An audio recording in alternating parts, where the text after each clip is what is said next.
안녕하십니까. 문학과 과학을 살아가는 사람들의 세상 사는 얘기입니다.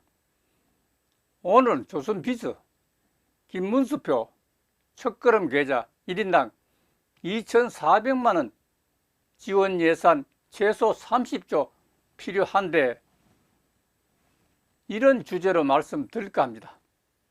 2025년 5월 28일 조선비즈 김태호 기자님의 스토리입니다.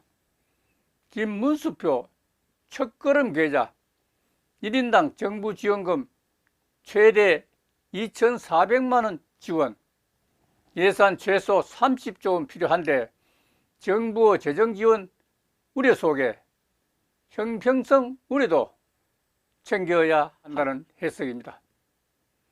김문수 국민의힘 대통령 후보가 지난 25일 오후 충남 서산시 중앙통 로데오 거리에서 집중 유세를 하고 있습니다.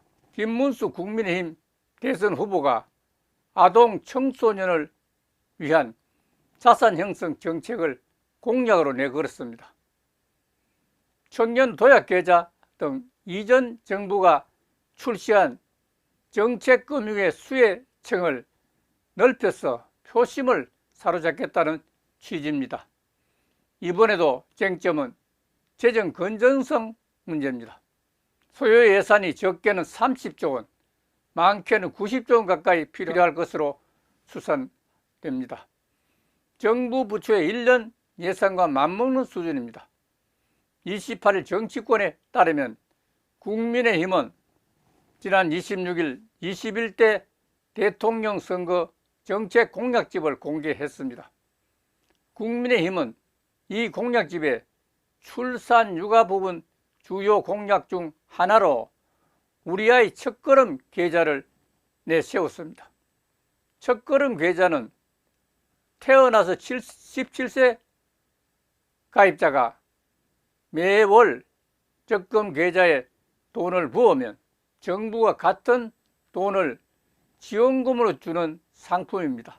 가입자는 1세 때는 최대 월 20만원씩, 이후에는 최대 월 10만원씩 정부 지원금을 탈 수 있습니다.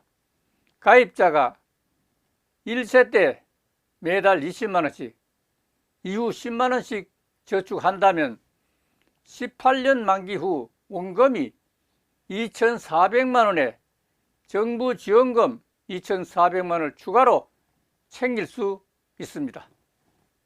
4,800만원에 청년도약계좌 기본금리인 연이율 4.5%의 이자를 붙이면 5,016만원의 목돈이 생깁니다. 이 사업엔 수십조 원 단위 재정이 필요할 것으로 추산됩니다. 국민의힘은 첫걸음 계좌 공약을 발표하면서 나이와 가입 조건을 따로 두지 않았습니다. 공약집에도 모든 아동이라는 표현을 썼으며 정부 지원금 역시 연령 및 납입 금액에 대해서만 달라진다고 명시했습니다. 내년에 실제 상품이 출시돼서 5년 동안은 신규 가입이 이루어지고 향후 출생 인구가 연간 24만 명으로 유지된다고 가정하면 총 가입 가능 인구는 약 750만 명이 됩니다. 이들이 정부 지원금을 최대 수준을 받으면서 17세 만기를 채운다면 정부 지원금에 쓰일 예산은 90조 원에 육박합니다. 청년 인구 대비 청년 도약계좌 가입률이 33%이므로 이 가입률을 똑같이 적용하면 약 30조 원의 예산이 필요합니다. 오늘 여기에서 마치도록 하겠습니다. 감사합니다.